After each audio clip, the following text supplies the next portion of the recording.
Good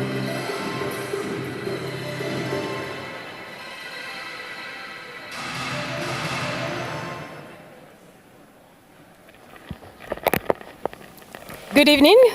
Good evening, everyone. Thank you.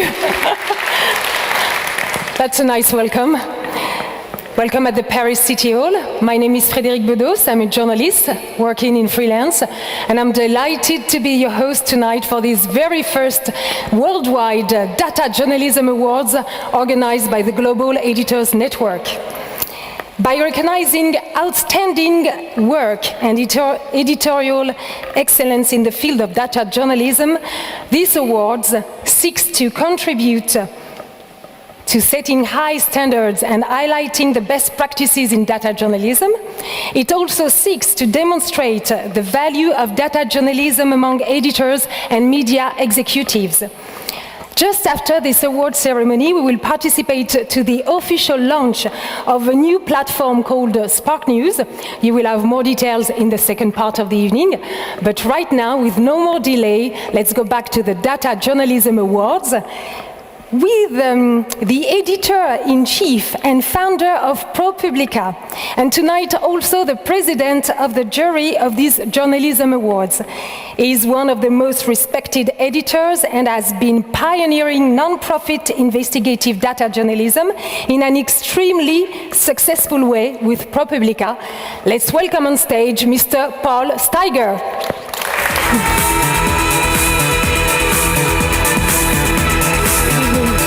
The mic is yours. Thank you so much, Frédérique, and good evening. I am thrilled to be part of the first ever Global Data Journalism Awards. I really do think it's a milestone for journalism. Using data and digital techniques to dig out information, to display it in an accessible form, and to make it available to people all around the world is more and more central to what we as journalists do. And I predict that these awards will speed the process and spur excellence even more rapidly than it has happened already. I need to salute a couple of people.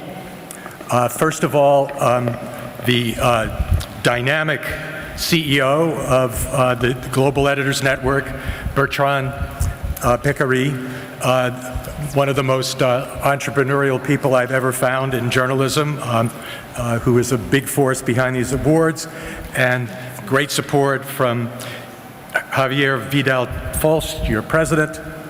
Also the sponsors, Google and Spark News. These awards are truly global, as you'll see shortly. There were more than 300 entries from 60 countries, 9 great judges representing 5 continents, and 3 of them are here tonight to actually present the awards. Some of the hardest work, though, was done behind the scenes by a prejudging panel that winnowed the 300 entries down to 58 finalists for 6 categories. The final journalists worked first online to identify about a dozen favorites, and then we joined a conference call to debate and choose the winners. As you will see in a moment, the 6 awards and the 3 honorable mentions display true excellence. They also display considerable diversity, 5 countries, 4 continents for the 9. I encourage you all to link to the work of the winners. I think you will find inspiration for your own journalism. Thank you very much. Thank you, Paul. Please take a seat. He is one of the main partners of Global Editors Network for the organization of these Data Journalism Awards.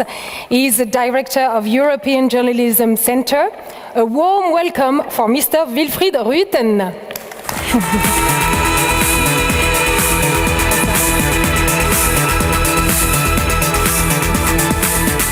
Hello, everybody.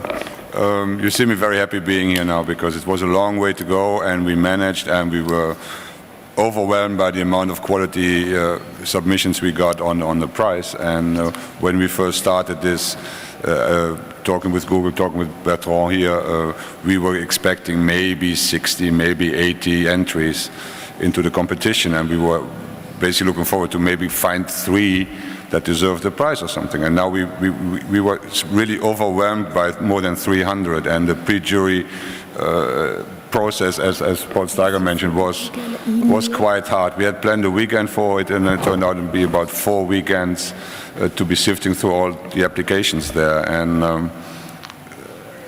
the timing was very good. We've been working on data journalism ever since 2010, and what started as a basically networking effort between some crazy guys in some newsrooms. Everybody felt very much alone at the time and said, I'm the odd one out here, and then we basically networked 50 people that everybody was feeling I'm the odd one out, so we had 50 odd ones out there.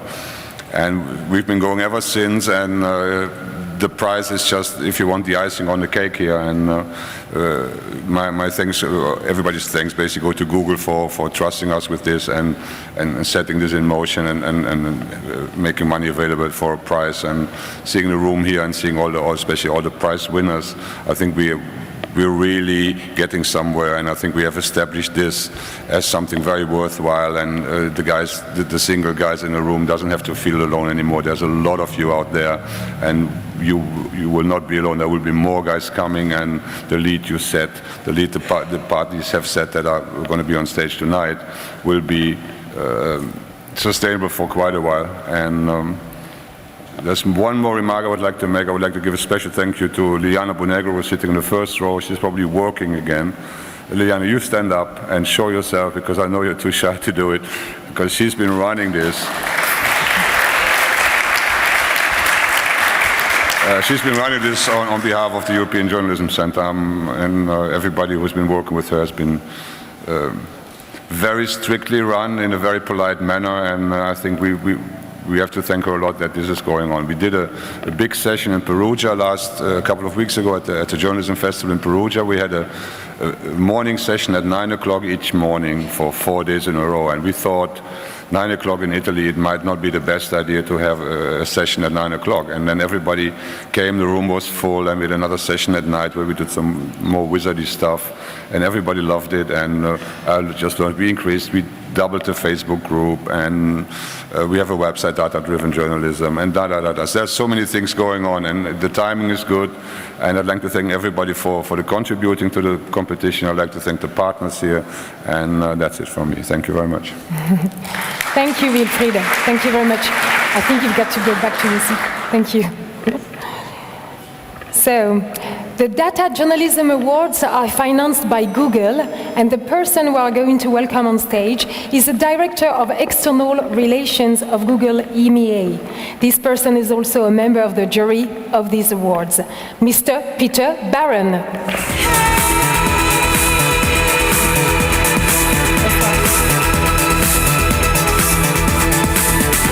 Thank you very much indeed. Lovely to be here. Yes, I mean, it's been great actually being involved in these awards. Just before I came up here tonight, I did a little search just to see when the term data journalism was first coined, and I must admit I didn't really succeed. It's very hard to tell when data journalism first sort of came into the public mind, but it's certainly been a very, very short period of time. And my background before I came to Google was in journalism at the BBC at a show called Newsnight, and we thought we were pretty sort of forward-looking in terms of using the web. And certainly the first data journalism piece done on Newsnight was after I left in 2008. So we are really talking about a very short period of time. And just sitting in the audience in the course of today, hearing all the presentations and discussion of data journalism was really quite inspiring and surprising. And as Wilfried suggested, when we first started talking to Jen and to Wilfried's team just last November, we actually questioned whether it was too early to launch a global data journalism contest. Obviously there's a lot of great work being done in the States, a lot in the UK, but we wondered, would it be possible to find the organisations who would put forward entries from a broader field? And we were absolutely amazed and very, very pleasantly surprised to get 300 entries of a very high quality from 60 countries, right across from Latin America through to Russia and many points in between. So why is Google involved and interested in supporting the Data Journalism Awards? Well, obviously, data informs and drives everything that we do, and we've long talked about the need for creative people and coding people to get together in content industries and work together. And again, very, very gratifying and inspiring to hear journalists in the course of the day talking about HTML5 and coding and working with coding. And this is something that really is very, very new. I think we're literally talking about the last couple of years to hear this kind of language being spoken. We're also very, very keen to appeal to the authorities and governments around the world to make their data available so that this kind of journalism can be done, to inform people, to help people. We've done work, for example, in crisis response, getting information out very quickly when a disaster strikes. And there's a large piece of work to be done by governments all around the world and authorities around the world to make that data available in forms that can easily be used. And I think thirdly, our interest in working on this is really to demonstrate to the news industry that we are very keen to work with you guys as partners to help with our tools to increase engagement and to increase the sustainability of your models and your industry as we go forward. So thank you very much to everyone involved in this process, to the judges who did a great job, to the Journalism Centre who did a fantastic job in arranging and organising the prizes, and to Jen who came up with the idea. And we're very, very pleased to say tonight that we would love to continue with the process and make next year's awards even bigger and better, and hopefully have 600 entries at that time. So thank you very much indeed, and good luck to the winners. Thank you. Thank you, Peter. Thank you very much. It's time now to introduce the members of the jury. Let's begin with a woman. She is the head of the investigative unit of La Nación in Costa Rica, Mrs. Giannina Segnini.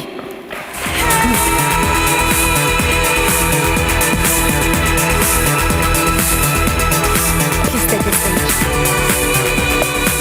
Is an investigative and data journalist based in Africa, Mr. Justin Arenstein.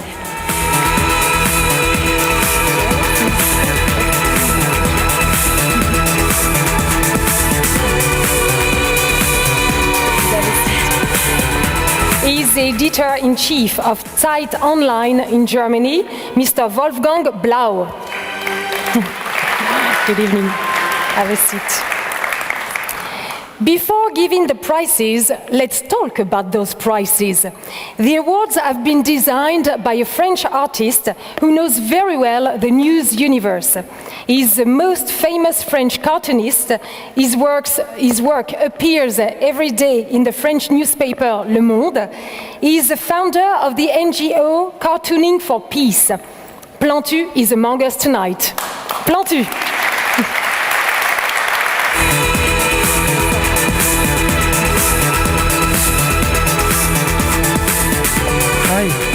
I can speak in English. I can try because my English is not so easy sometimes. Then I can show you picture if you want to see what is the meaning of our organization. I come with my team, Ilaria and Claire, because we are able to have an answer when there was a problem with the fundamentalism in the world, when we have a problem with the intolerance. And I can show you something. Because the picture, when we draw, it's differently. Because I make the association with Kofi Annan when he was the manager of the United Nations. And with all cartoonists from all the world, we are able to speak with all the culture and all the politics without blaspheme against, not blaspheme against the beliefs. We continue to be very strong against the intolerance, but without blaspheme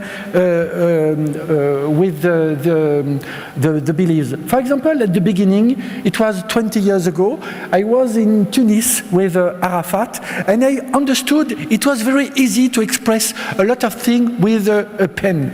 And with the Blau pen, I gave the pen to Mr. Arafat in Tunis, and he was not able at that time to tell, I recognize the Israeli people, I recognize the Israel state, and then with the Blau pen, he was able to sign. And with this picture, very simple picture with the two flags of Middle East, I came after to Jerusalem with Shimon Peres, and Shimon Peres make another signature on the same paper. It was the beginning of our work because we understood what is possible with the draw. When you publish in your newspaper in the world a lot of cartoons, we can imagine what is the good view, the good tool to continue to make a lot of expression. And because when you remember when the Danish cartoonists make a lot of cartoons about the intolerance, everybody in the world understood it was a problem with the prophet. And we told to our cartoonists from all the world, Jewish, Christian, Muslim cartoonists, agnostic cartoonists, and then now we can continue to be very strong against the intolerance, but not against the beliefs, because we respect the culture of the other. And then now we have to think differently how we can continue our job, our work.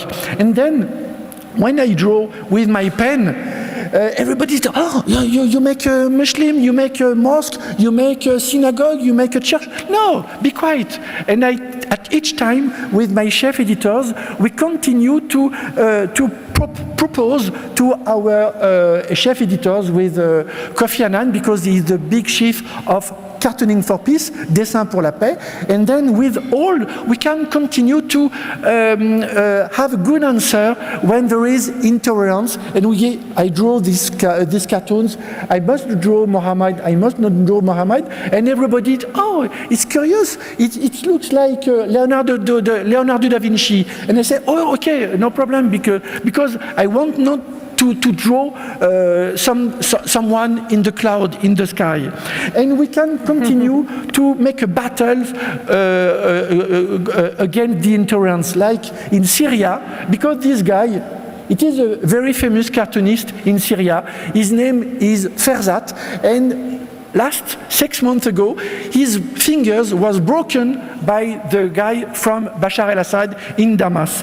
And now we continue to help all the cartoonists. They continue to have a proposition to draw against the intolerance. This guy, Ferzat, it was before. And after, he was like that because he was in the jail. But now he's free, he's in Kuwait, and sometimes he go in Europe and in France. Another guy, he was in a town, in a city, Benghazi in Libya. It was last year, and he was not allowed to draw against Gaddafi, naturally, of course, but he drew only on the wall. And one day, he was shot because he is dead now, because he drew on the older world on the wall in Benghazi.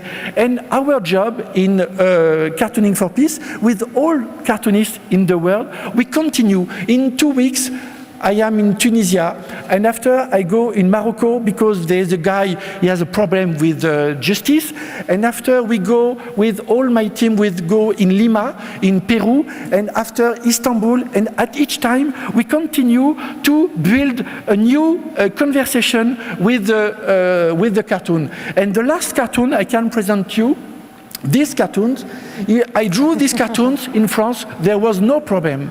And after I understood it was a problem when I was in Egypt, for example. And I remember with the audience in Egypt, it was a lot of girls with the veil. And one of the girls showed me the cartoons, they told me, but what is the problem with the two culture? I answer, there is no problem. And she told me, when you represent the clothes of the Occidental girl, I have the same inside my veils. And all the guy before, yes, we know that she wear the same thing under the veil. And it was a surprise. And after, these cartoons was also printed in Egypt, and it was after a little problem because in Arabic newspaper it was a big polemic, and it was the beginning of thinking about what is the future of our job, because when we draw we have to think with internet what is the future of our job. And now we continue to make with all Jewish cartoonists, Muslim cartoonists, and that is the job. We have to think with our chef editors. And if you want, for the end, if you want to help the freedom of expression, you can use our cartoonist, you can use our presentation, because at each time we mixed the three cultures together. And we have also a Mormon in Madagascar. I am not Mormon, but he worked with us because we can continue to have a new look about what is the future of the freedom of expression. Thank you very much. Thank you, Plantu. Warm applause.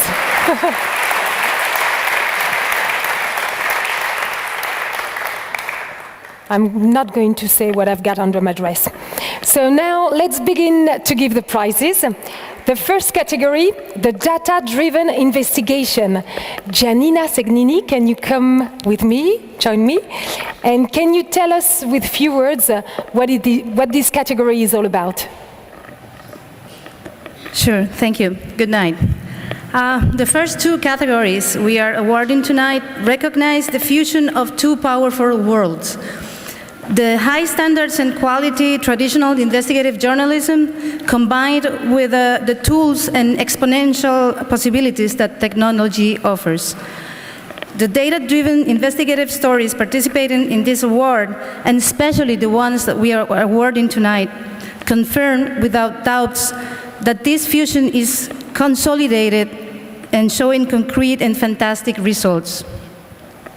Thank you, Giannina. So now let's discover who is the laureate of the Data-Driven Investigation Award in the World National category. For the category of National and International, the winner is a story that shows an extraordinary effort to gather large amounts of data, analyze it, and deeply investigate every individual case. This analysis discovered a clear pattern on how the FBI generated terrorist plots from sting operations.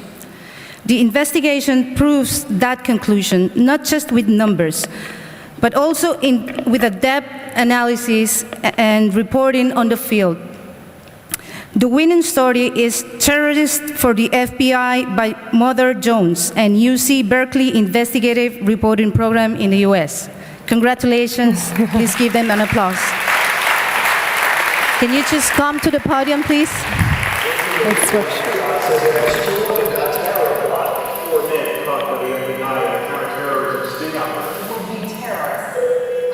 This is a story that we had in our gut for years. You are Elizabeth? You can wait for our call. It's okay, it's okay, it's okay. And you will present your colleague? Okay.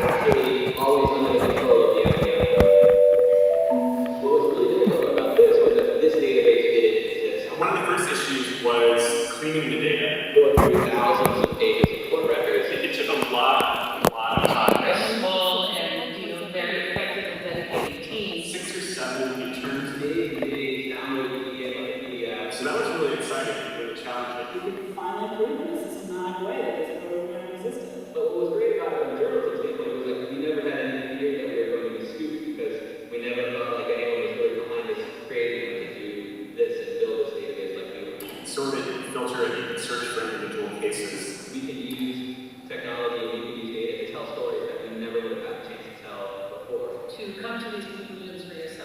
felt like you were plowing this new territory. Transparency runs in our veins. You were actually to open us up for your transparency to spill out. You're smaller, you gotta be strapped, and keep pushing on.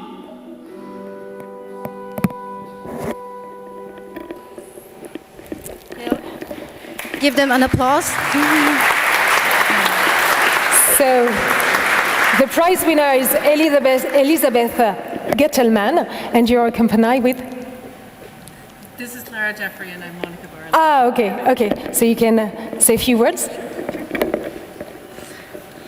Mostly we want to say thank you, merci beaucoup, herzlichen Dank, muchas gracias, mille gracias, spasiba, and all those other words that mean the same thing. So Monica's clearly the European amongst us too. You guys might be wondering, what is Mother Jones? What is with this crazy name, and does it have anything to do with mothering? No, the explanation for the name would take way too long, but basically we're a small investigative bi-monthly magazine originally with 36 years of outsized history, and a few years ago when we took over, we decided to completely transform the way we do business. While other people are laying off journalists, we hired a whole bunch. We started a DC bureau and a New York bureau, and most importantly for this forum, we tore down the wall between print and digital. And then after a while, all the other walls started coming down between developers and the tech people and the editorial folks, between art directors and data visualization experts, between traditional storytelling and new media storytelling as a whole. And that's really where this story fits in, because we did not have a giant, this was data we had to make ourselves. We couldn't just download a big CSV set and hand it over to a database specialist, because number one, we don't have a database specialist, and number two, there was no data set to be gotten. We had to make it, and we had a newsroom full of amazing, dedicated, data-loving people who willed this thing into existence. So it's been inspiring for us to be here and listen to all the great presentations, and a little intimidating too when we hear from people who have 600-person reporting entities and 150 developers and more. But when you're small, you can act like a startup and just sort of act on your gut and throw a whole bunch of whatever kind of resources you have at one thing and experiment. And that's what we did with this amazing piece, and we're so honored to be here with you tonight. And to our wonderful staff in San Francisco, New York, and Washington, we want to say it's early in the day, but it's happy hour now. Thank you. Thank you very much.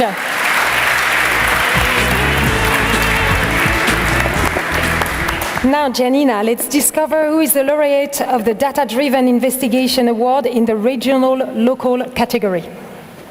For the local or regional award, the jury unanimously agreed to honor the story Methadone and the Politics of Pain by the Seattle Times in the US. This investigation combines the best standards of investigative journalism with the application of the finest tools of data-driven journalism. The reporters of the Seattle Times went far beyond collecting, cleaning, and mapping data. They cross-referenced the databases and proved a correlation between poverty and deaths linked to methadone in Seattle. The reporting is in-depth, the texts are clear, and the presentation is an example of transparency in journalism, because they provide not just the methods they used, but also the source documents. Every relevant angle was covered in this investigation, and interactive graphics are revealing, simple, and easy to use. Please give them a big applause. They are not here to receive the award, but they sent a text. But before that, maybe we can watch the video. Oh, yes. Yes. Mm-hmm. Voilà. The Seattle Times method and the politics of pain began in yesterday. Tens of thousands of them, each with dozens of victims. Reporters sifted through this, isolating deaths linked to overdoses of methadone, a cheap but unpredictable painkiller that the state of Washington steered people toward in order to save money. This search took 2 years, 173 deaths since 2003. Powerful evidence of an ongoing epidemic. The reporter said mountains, using Google Fusion and ArcGIS, and that's when it became clear. The state was saving money, but the poor were paying the greatest price. For example, Africa, where residents from the rest of the state has 99 deaths. Belgium, with more people and more money, has 8. Working class Port Angeles has 40 deaths. Mercer Island, upscale and more populous, has none. In Puget Sound, deaths can be mapped by income. Here, the lighter the area, the lower the income. In the wealthiest neighborhoods, the darker areas of the map, there are 85 deaths. In the neighborhoods with the lowest incomes, the lighter areas of the map, there are 301 deaths. The newspaper supplements data with a series of interactive graphics and profiles of victims and their families. That is, the people behind those deaths. Washington's response to the series was immediate and dramatic. State officials sent an emergency notice about methadone to more than 1,000 pharmacists and 17,000 licensed healthcare professionals, warning of methadone's risks.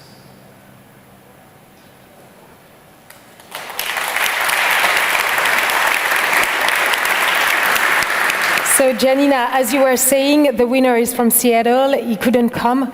So you've got a statement from him. Can you read it? Yes, they sent a statement which says, the Seattle Times newsroom is honored to be recognized by the Global Editors Network and Google for our series, Methadone and the Politics of Pain. Thank you for drawing attention to precision journalism and its power to make a difference around the world. This reporting may be driven by data and enhanced by digital tools, but ultimately, it is centered on people whose voices all too often are heard only through a free press.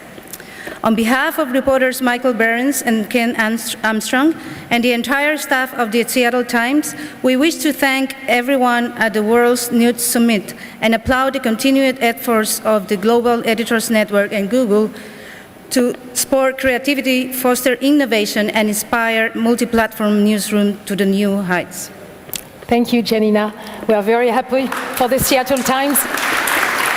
You can go back to your seat. Thank you. So let's go on with the second category, the Data Visualization and Storytelling Award. Justin Arenstein, can you join me and say a few words about this category? Thank you. Thank you. So in this category, we were looking at the way that complex stories are simplified through visualization for intuitive and for speedy impact and storytelling. We had a range of different kinds of multimedia presentations as well as static presentations. What they all tried to do was to simplify and pull out hidden meaning in often very complex or very convoluted stories. So we had 2 winners in 2 different categories at least. And should we go straight on to the winning category? Step by step. Okay. We just keep some suspense. So let's discover, first of all, who is the laureate of the Data Visualization and Storytelling Award in the World National category. So the winner in the World National category is the Guardian newspaper for their visualization of the underlying trends in the riots that swept through, the rumors around the riots that swept through the UK. We've got a video? We've got a video. Let's watch this.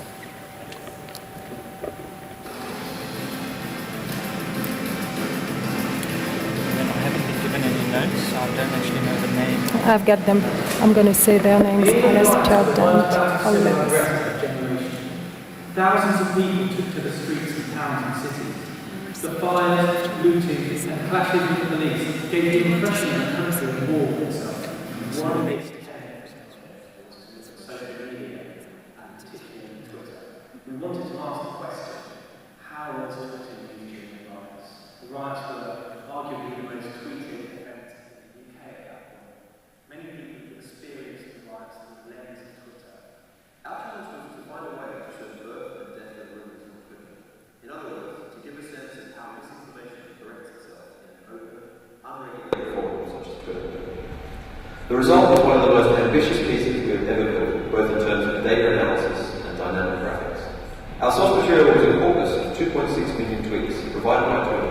were related to the riots by virtue of a series of hashtags. We identified 7 key rumours ranging from the frivolous that army tanks had been deployed in the city of London to the more sobering that the Tottenham riots began with the police beating a 16-year-old girl. The key inspiration was actually fluorescent microscopy, which is a scientific method that helps us to understand cellular development, puts things under a microscope, colours them behind the red or blue, showing how to check them. We decided to show tweets as circles grouped into larger circles. Each larger circle contained 7 tweets that were all retweets of a given tweet, effectively votes in favour of or against a particular rumour. The sizes of the circles varied according to how many followers the author had. With help from an interdisciplinary team of researchers at the Universities of Manchester, St Andrews and Leicester, we distilled the overall corpus down to a series of subsets of a range of each rumour. One of the technical challenges that we had to overcome was to analyse the relationships between different tweets, which ones were retweets of earlier tweets. And that involves a number of different comparisons to be made between these tweets. Because it's 2.5 million, that's quite a significant number. Each tweet is then independently coded by 3 sociology PhD students in order to establish whether it's supported, opposed, queried, or commented on. The animated graphics are produced using web standards, which means they work across many devices in multiple browsers. A graph of tweet volume over time, for instance, is drawn in SVG or VML, depending on browser capability. Finally, the live feature window is accompanied by a series of editorially curated panels, which add context to what might otherwise be an abstract journey. Last week I was given the opportunity to assemble a team of design research journalists to build or produce interactive news content. This project was a perfect chance to put those skills together to find stories in complex data and turn that around and use deadlines.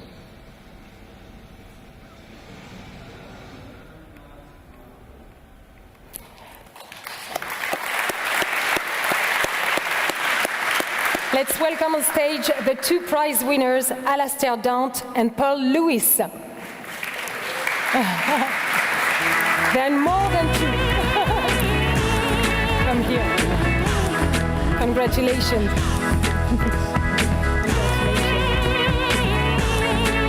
Congratulations.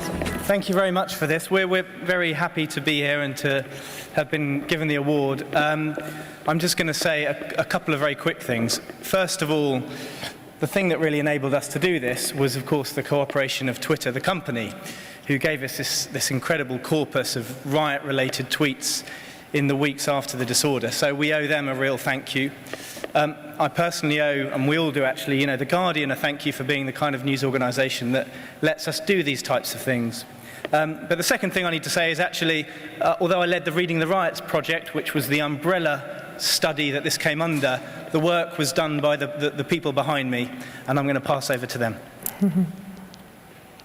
So thank you all for giving us this honour this evening.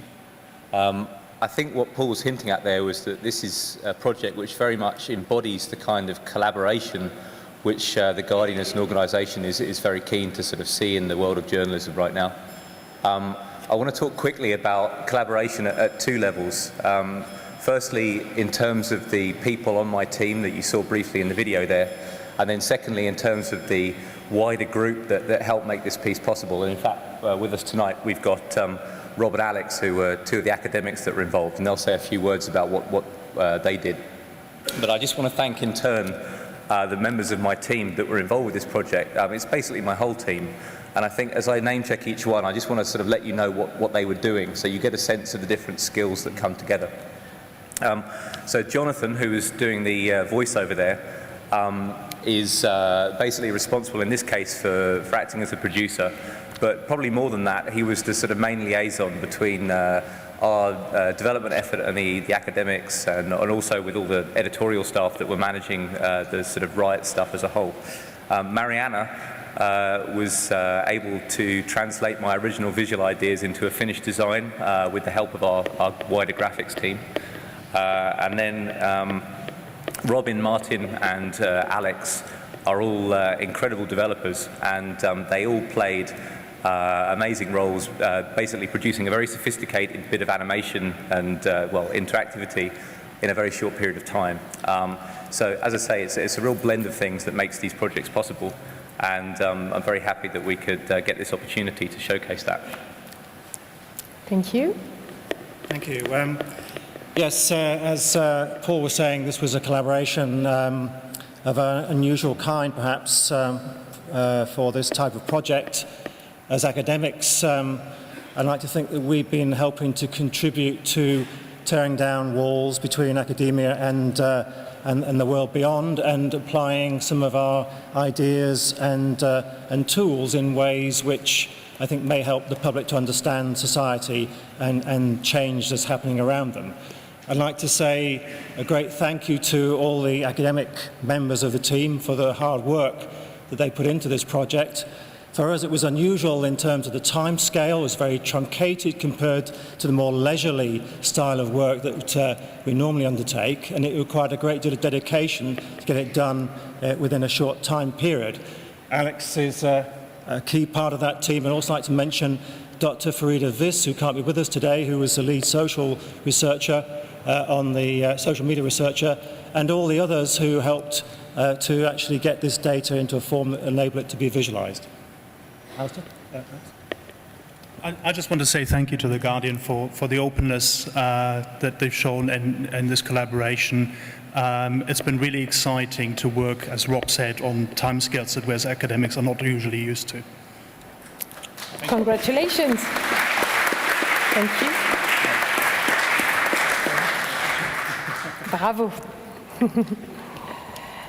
So Justin, let's discover now who is the laureate of Data Visualization and Storytelling Award in the regional, local category. So where the previous winner showed us how to extract meaning from big data, the next winner from Russia with pedestrian accidents shows us how to make data personal and local in a very graphic way that is still allows people to interact and play with it, but extract narrative message and narrative story from it at the same time. Let's play the video. Let's watch the video.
And some of the projects are supplied with code and additional information. Our main goal was to draw attention to the pedestrian safety in the city, trying to achieve or make a project in a clear manner and give viewers the chance to make conclusions by themselves.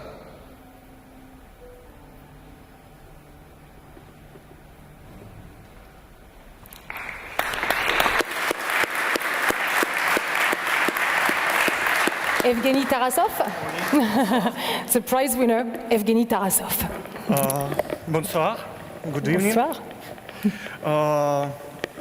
I present my friends, the creators of this site. Try to talk here with the mic. Okay, I need to say that Novosibirsk is my hometown, and this is the largest city in Siberia, and more than 1 million people live there. And I think this project is very important for our city, and I hope that the efforts of my friends will help to reduce the number of crashes on road in Novosibirsk.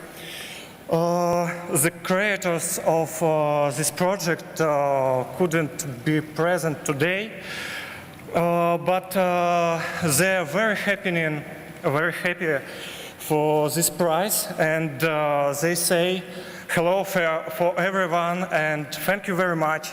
Thank you, спасибо. Thank you. Congratulations. Thank you, Justin. So now, the next category is the Data Applications Award. To say a few words about this category, I'd like to ask Mr. Wolfgang Blau to join me.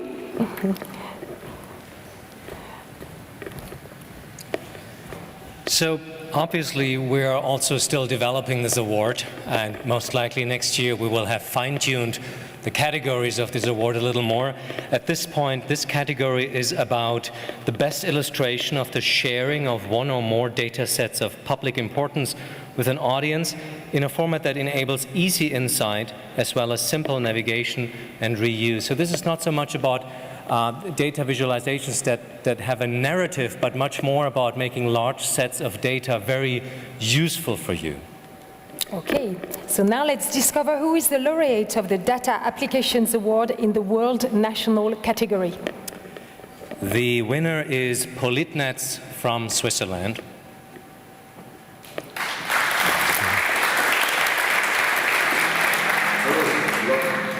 Politnetz is pleased to be here in Paris. Thank you.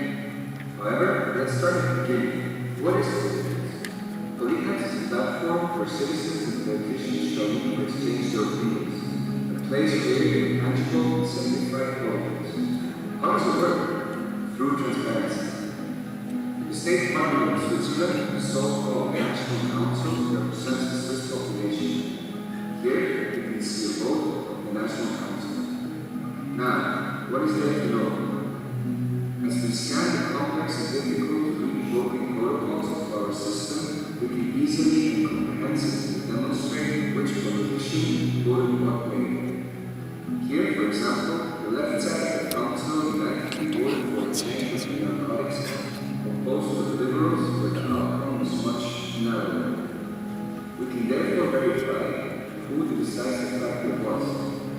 The best part is, the National Councils have the possibility to be heard either through comments or full arguments.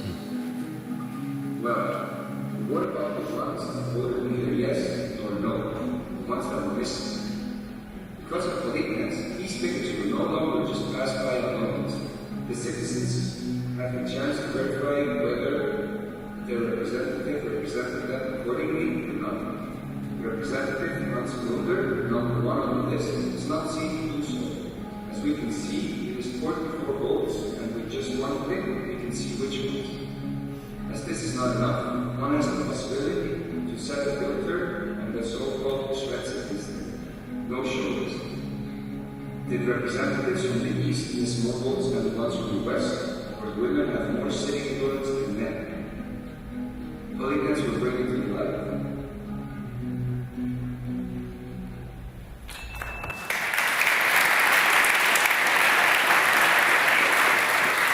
You want to add something? Maybe I can add one sentence before you come up. Of course, we are aware that there are many, many transparency projects putting politicians under the sunlight, and all of those are very, very valid and very important, and we need more of them. What we thought was special about Politnetz is that it does not only put politicians under the light of transparency, but that it invites them to communicate and invites citizens to engage with politicians in full public. Congratulations. The prize winners, Gabriel Haas, Thomas Bligliel, and their friends. Congratulations. Bravo.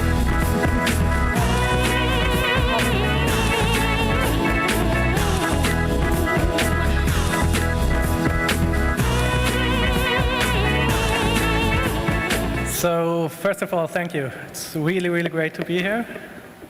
And it's especially great for us because we're a startup. And at this point, I would like to have my team come up here, because I'm just a talker, like, they're the people who actually do this stuff. And it's so great for us as a startup that we actually found something that works. Like our task, our goal is that we try to fill the gap between politicians and the citizens in a modern democracy through the internet. And we tend to think it's a well-defined task, and yet we tried a lot of things that didn't work so well and that people didn't respond to. And with this one, we actually found something that you responded to, but not only you, but also a lot of the citizens in Switzerland and the politicians. As Wolfgang Blau mentioned before, we really have an open discussion now on subject matters that are discussed in the national parliament. And yeah, it's just great to be at this point. And we also ask ourselves, why did it work? Why did this work and not all the other things? And we think that data journalism might actually be something very political, because politics is something personal. Like, I can have a journalist that writes a great story, does know everything about the public vote, but I don't want to follow his explanation. I want to find out for myself. And to find out for myself, data-driven applications are the way to go, I think. So thank you a lot. Thank you. Yeah, I just have to add that we were very surprised when we got this prize, because most of the team has a technological background, and we actually had to be talked into creating this tool, because we always have so many features we want to do, so many tools, and we always have to think about what we can do for politicians, because they're more or less, or should be, our customers too. And we were not sure if it was the time, if you already had the credibility to do such a tool without repelling too much of the politicians. And so it's very great to have received this prize. Thank you very much. Thank you. I just want to say we feel very humbled to be here with all these other great projects. And like Lucas said, nobody expected that we would win this award. So thank you. Last word. Same here. It was so hard work, but we are so happy to be here now with you. Thank you very much. Bravo. Bravo. It's nice to see people happy. Huh? Wolfgang? So now let's discover who is the laureate of the Data Applications Award in the regional local category. Somebody forgot their award. No, it's somebody who couldn't came. Couldn't come, we will have it later. We won't keep it for us. That's a good thing. So the Data-Driven Application Award on local and regional levels goes to the Chicago Tribune for the Project Illinois School Reports Card. Let's watch the video.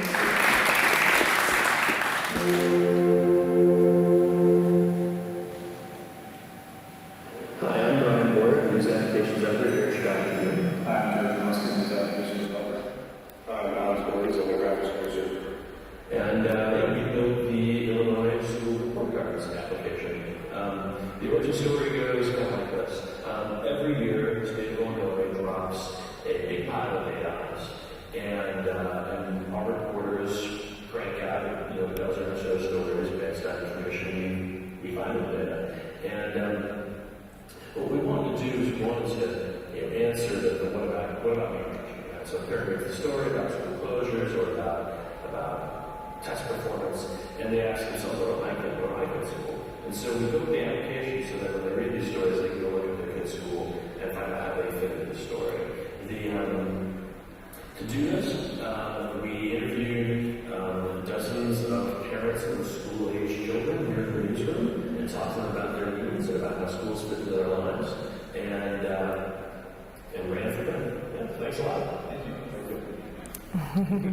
you.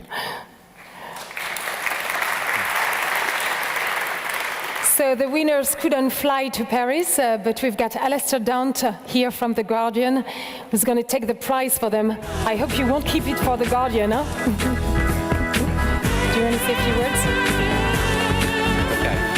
don't clap me, please. But so you'll get bored of me in a minute. I won't get any other ones. I can assure you that. But what I wanted to say on sort of Brian's behalf is fairly short, fairly condensed. So I'm going to say another thing quickly, which is that the reason Brian's asked me to come up and get this today is as much as anything because in addition to the kind of spirit of collaboration I was talking about before, I think there's also a really strong spirit of community.